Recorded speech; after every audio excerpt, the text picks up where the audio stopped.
Greetings and welcome to a special Warhammer on a 40,000 kill team video where I'm going over the new March 2024 Balance Dataslate, where I'll go through all the changes. But before we get into things, please remember to like and subscribe as well as comment. Let me know what you thought of the Balance Dataslate. Do you love it? Because I do. But before we get any further, please remember to like and subscribe as well as comment. Let me know what you thought of today's video, all of that jazz.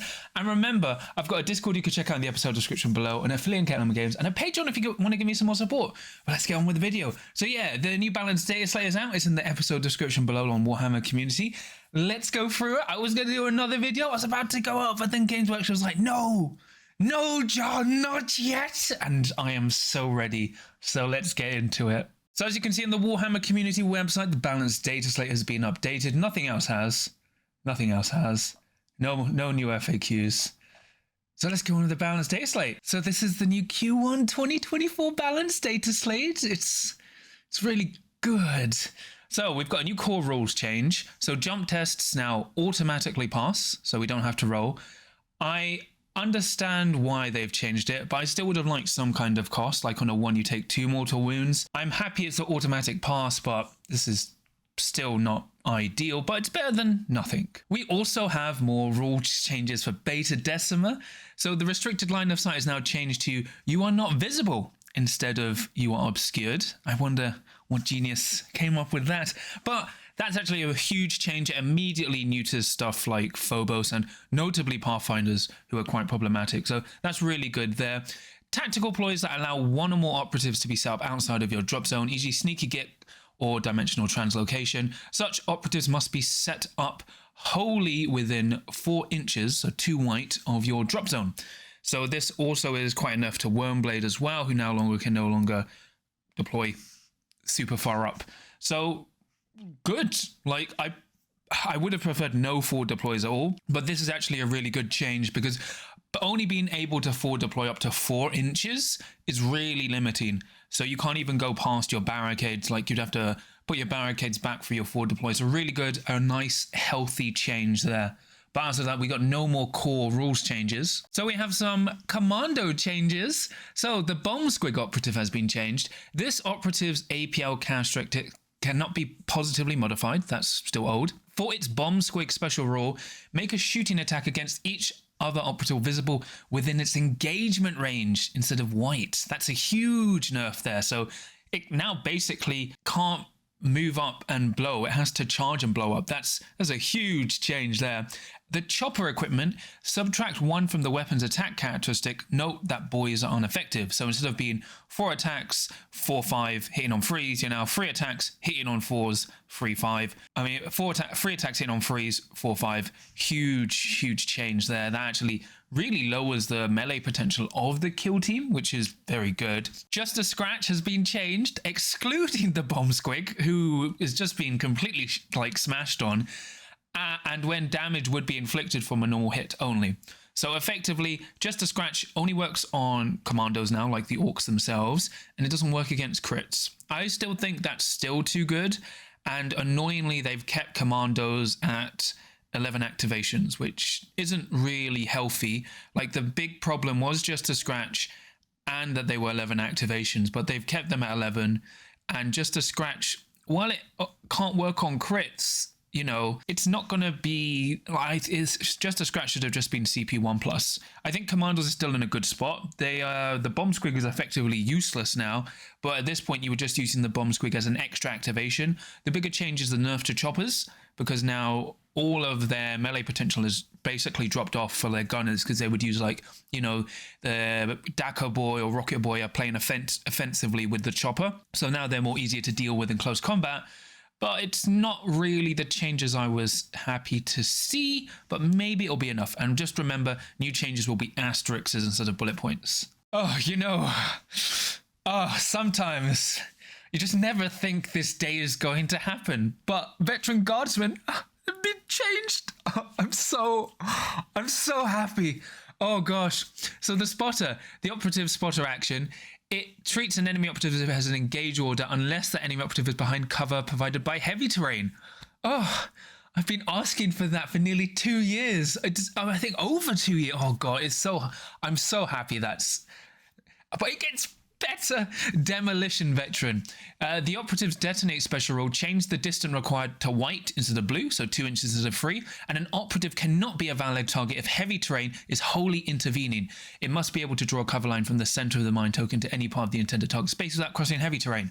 So good. Oh, and they've only made it once per game. You don't understand how crazy it was them putting down the demo mine in a 6-inch bubble, hitting people behind solid walls and open. This is such a good change, and it's basically all this kill team needed. They've been performing really well in the hands of top players, and finally it's a change for the top level of play. I understand general players will be upset, but literally this makes Vet Guards no longer toxic. Like, this is so good. I'm so happy they've done this change. Oh, there's more. There's Void Dancer Troupe changes. So they've finally done it. I asked this since I reviewed the kill team. All operatives remove the fly keyword and they gain flip belts as an ability. This operative has the fly keyword for the purpose of moving around and across other operatives. However, each time this operative is climbing or dropping, treat the vertical distance as white. Oh, it's perfect. I'm happy. I like, you know what? You know, I'm good. This, perfect. Excellent. Amazing. I don't even care about the support group anymore. This is perfect. Oh, is today even real? Like, the big problem was them all having fly. So it's what was done in 40k. They can still move around units and stuff, but they still treat terrain as in the way. They don't just magically ignore it. This is such a good change. Oh my gosh. Wyrmblade has had a slight refinement in their wording, so change the second paragraph of Cult Ambush ability to say the first time this operative performs either a fight or shoot action in each of its activations, if its order was changed from conceal to engage during the activation, or it wasn't visible to enemy operatives at the start of that activation, in the roll attack dice step you can reroll any or all of your attack dice. So they've just refined the wording. I believe that does work for when you come down from hiding, because you are not on the board at the start of your activation, but at least it's just clear wording now instead of either having to be visible to every operative or none. So nice tidying up of wording there. And then we have a lot of Coven changes. So many changes, I have to scroll down after we cover them all. So Exalted Astartes, so this is shoot twice, is 0 CP, and add in addition, until the end of the turning point, each time a friendly rubric marine operative is activated, if it does not perform a fight action during that activation, it can perform 2 shoot actions during that activation. If it's a gunner operative, 1 additional action point must be subtracted to perform the second shoot action. So effectively, all your normal rubrics can fire twice for 0 CP, you know, and then if they're your gunner, so if they're the flamer or the heavy rotary, they can do it twice, but the second time they shoot will be 2 APL. So they spend all their APL shooting.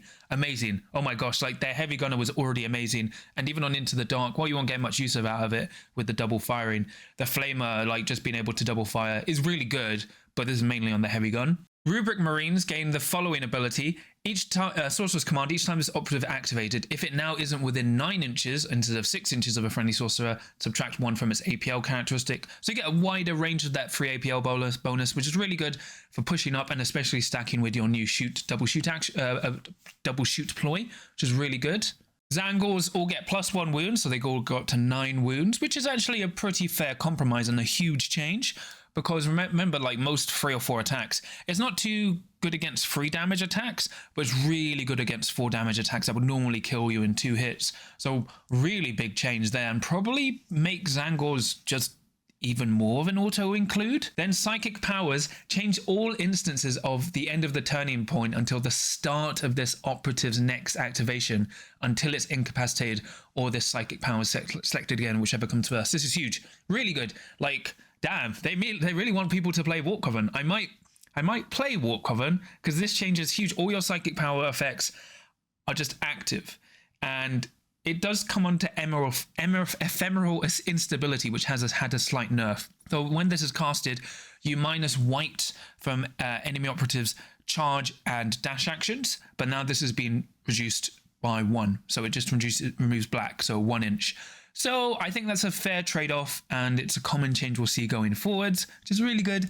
And then the Arcane Robe equipment is once per turning point instead of once per game. This is just the you know, extra save against mortal wounds, but just makes the equipment slightly better. So really, really good Coven changes there. Excellent. I think this probably might push them over the edge, but I think they kind of need all these changes. Really, really good. It makes me want to play them now properly. They're very tempting to play. We've had some crew changes, but probably not the crew changes you wanted. So the Kill Broker, his Ritual Blade is now +1 attack. So if he has the Ritual Blade, he goes to 4 attacks, 4/5, hitting on freeze. And if you spend a CP, he goes to 5 attacks, which is nice, but you don't really want to do that. Then you have the Stalker. So he has +1 attack, something I suggested, which is really cool. So he's one of your melee operatives. So this is a guy who changes from Conceal. So he's now 4 attack space going to 5. This is a 3 going to 4. Really good there. The Recruit Hound is now GA1, which I'm not sure is a good thing. While it does give you an extra activation, what made the Hounds really good was the GA2, them being able to double charge in. So while you got up to 12 activations with 2 Hounds, I don't know, I think this is more of a side grade. I would have preferred them at GA2.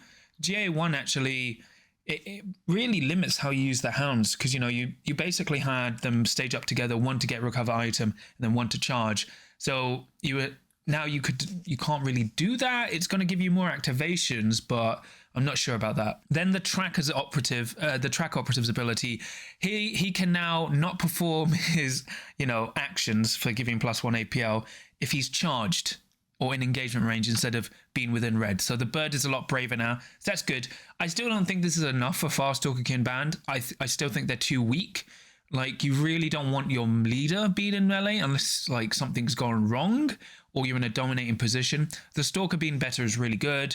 I'm not sure about the Hound change, and the Tracker's just a little bit better. I would have liked something for the Pistolier, so it's just a bit sad we didn't get that. But otherwise, some good changes. Not as good as Coven, but at least we got some good changes. Oh, there's so many Hierotek changes. I'm so, so happy. So the reanimation protocols has been changed. Resolve before living metal. An operative are successfully reanimated on a 2-up instead of a 3. You get more reliability there. They regain D3 plus 3 lost wounds and can be placed within blue of that reanimation token with any order of your choice. So it's actually a lot more reliable now. So calm down, Hierotek players. It's not going to be a good ride as you go down. So the Chronomancer, to everyone else's relief, has been changed. The Contemporary Nanomine is now range blue instead of range red, something everyone has been asking for. And subtract white from that distance, it can move to a minimum of 2. Note, dash actions are unaffected. So what this basically means is the Nanomine has less range, you get more movement from it, and now it doesn't affect dash actions. I think removing the dash actions was probably a bit too much, but this was a healthy change. A 12-inch bubble was ridiculous. This being 6 inches, way more manageable. And they've done so many more balance changes of the team. This is really good.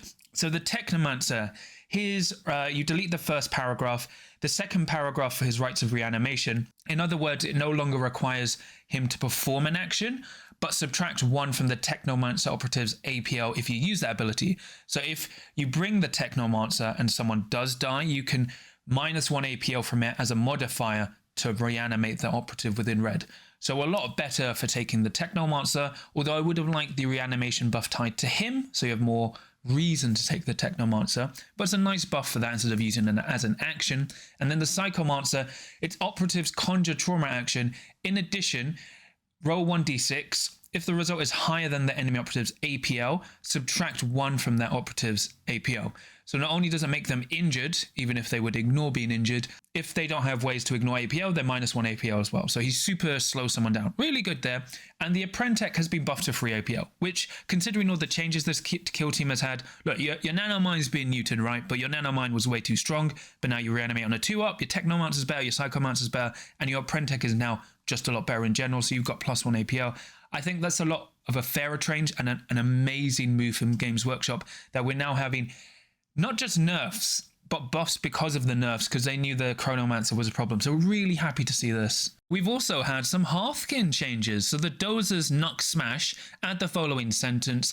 This operative can then perform a free charge action up to blue, even if it's performed an action during this activation that prevents it from charging. So basically, you can charge, Nux Smash, and then charge again, like, so you can charge block and like tie stuff up. So really useful there. It just gives him some nice synergy instead of just punching people being out in the open, but really useful. The Locator's early operative early detection ability. In addition, enemy operatives cannot move until the firefight phase of the first turning point. Oh, I've been asking for this for so long, and it's finally happened. He stops all forward deployments, all moves. You don't get into the breach, you don't get sneaky git. It's like, you know, you don't get shush. Oh, he's so good. Locator, amazing. And then his Pan-Spectron action. In addition, enemy operatives is not obscured for that shooting attack. So he basically puts a token down. If you're within blue, you don't count as being in cover, and now you don't count being as obscured. Really good. Now, Locator is probably, depending on the matchup, he's even more of an auto include, and depending on the board, he's probably an auto include because he gives you a second source of ignoring obscurity. So really powerful there. I actually like these changes. I was hoping Hearthkyn would get a change, but didn't expect it. So this is really good to see. Amazing. Love it. Fellgor Ravager changes. So the Ironhorn operative ability, his call the attack, where he picks someone and they do the dash. The selected operative must be visible and within red of this operative. So it's no longer line of sight, but he can still use it every turning point and on himself. So it's only a slight nerf there. The Nullscar, his uncompromising attack action. You can only select an auto pistol for a shooting attack, so you can't charge someone, throw a crack, kill them, spend a CP to charge into someone, and then fight someone, or just charge, throw a crack, and then punch someone.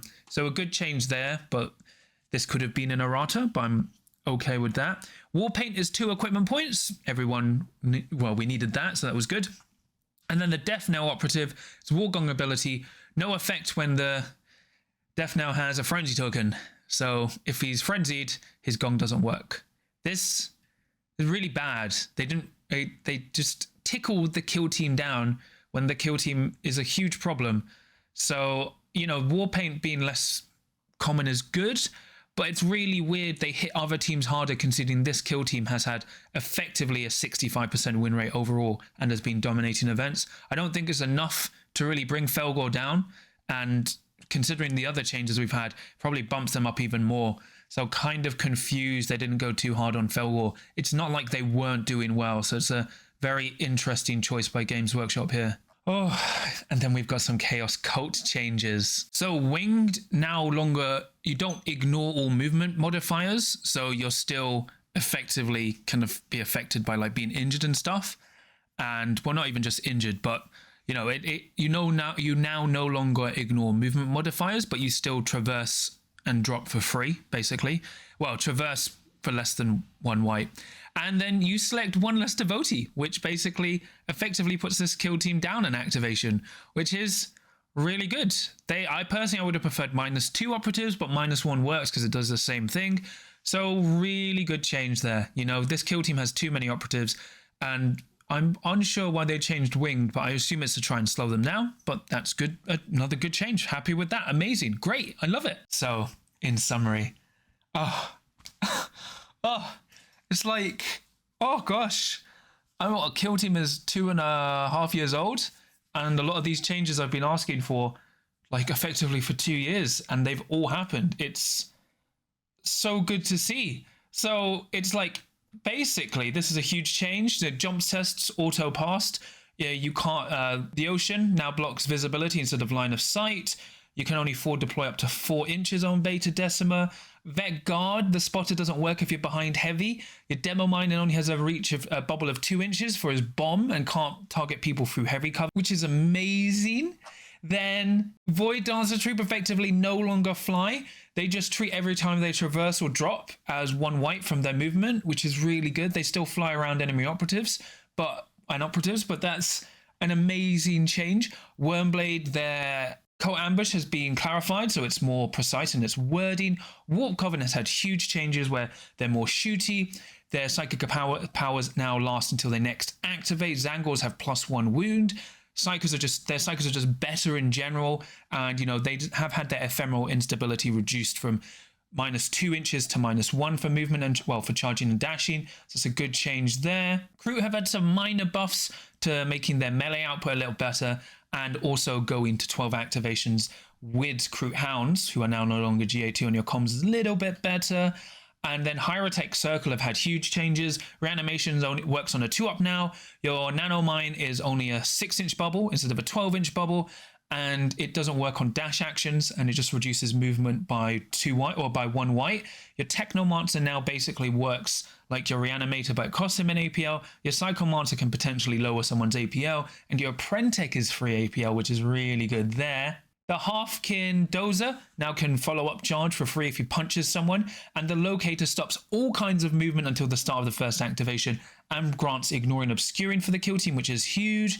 Fellgor Ravager, the leaders call the killer, call the attack abilities now only 6 inches instead of line of sight, visibility. And then the Null Scar can't use his crack grenade when he attacks. Warpaint is 2 equipment points, and the Death Knell's Gong doesn't work while he's frenzied. And Chaos Cult go down to lose an operative, so they lose a single devotee. And the Winged modification no longer ignores movement. So we've had some huge changes here. And effectively, this is a near perfect balanced data slate, right? They've effectively addressed almost every issue people had. The only weird thing was how soft they've been on Fellgor. Now, if Fellgor were only slightly overperforming, I would understand the gentle hit. But it really feels like they just want Fellgor to keep dominating the game, or they feel everyone's just going to play Bheta-Decima instead, which I don't understand. Maybe, that's maybe why. Like, I think we could have easily had frenzied operatives can't use their abilities or actions. I think that was just turning them into normal goats would have been fair. So it's really interesting and confusing how they've been so light on Fellgor Ravager when considering they've been harder on other kill teams. Like Vetguard have finally been brought into line.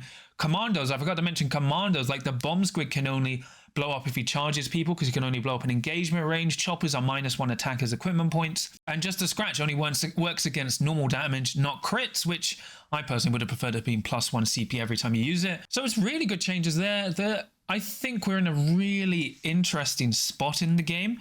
And, I definitely think Warp Coven are an amazing spot.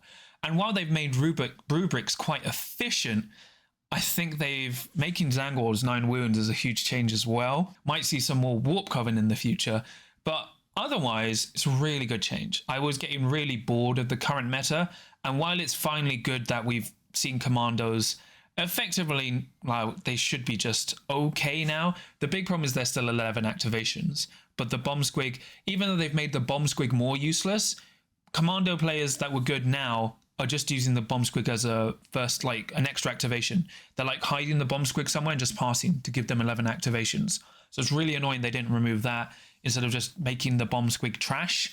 But they've reduced the effect of movement reduction abilities and area effect of bombs that kind of just did too much damage, which is good. And we've also seen some internal rebalancing, which is really important. Like, they didn't just do nerfs. They did nerfs, but then also buffed areas where the kill team was underperforming, recognizing that were just key things making that kill team broken because other things were just bad. So they've balanced out. I mean, yeah, outside of Fellgor's basically being tickled and Farstalker Kinband being a weird slight buff, but not enough, really good balanced data slate. And the changes to Bheta-Decima are really good. It's, especially with my map pack, it's effectively really good now. So it's just good. I wish it would have come earlier, but this is great. I'm really excited for this new meta, and I can't wait to get ready and play. But that's pretty much it from me today. Please remember to like and subscribe as well as comment. Let me know what you thought of today's video. Did you like the Balance Data Slate as much as me, not a playtester? But remember, I've got a Discord you can check out in the episode description for free, an affiliate link at Element Games, and a Patreon if you want to give me some more support. And I'll quickly shout out my patrons. So for my Adepts of the Crit, I have Tom, Super Cow, Sam, Nick, Kenzie, John Thomas, Graham, Dave Meets World, Dad of Goldens, Ben, and for my Veterans of the Crit, I have Sam. Just so thank you so much for all your support. It really means a lot to me and helps support the channel. But yeah, I'm so happy. It's just like, is today even real? I'm like, This week is so weird. I was gonna do a video today about. I was just like, oh gosh, I'm so happy. I'm so happy. I can ignore like the Fellgor stuff will annoy me later, but I'm so happy. Oh gosh. So yeah, until next time, no matter what the Balance Dataslate does to your kill team, remember there's always a chance to win as long as you can roll a crit.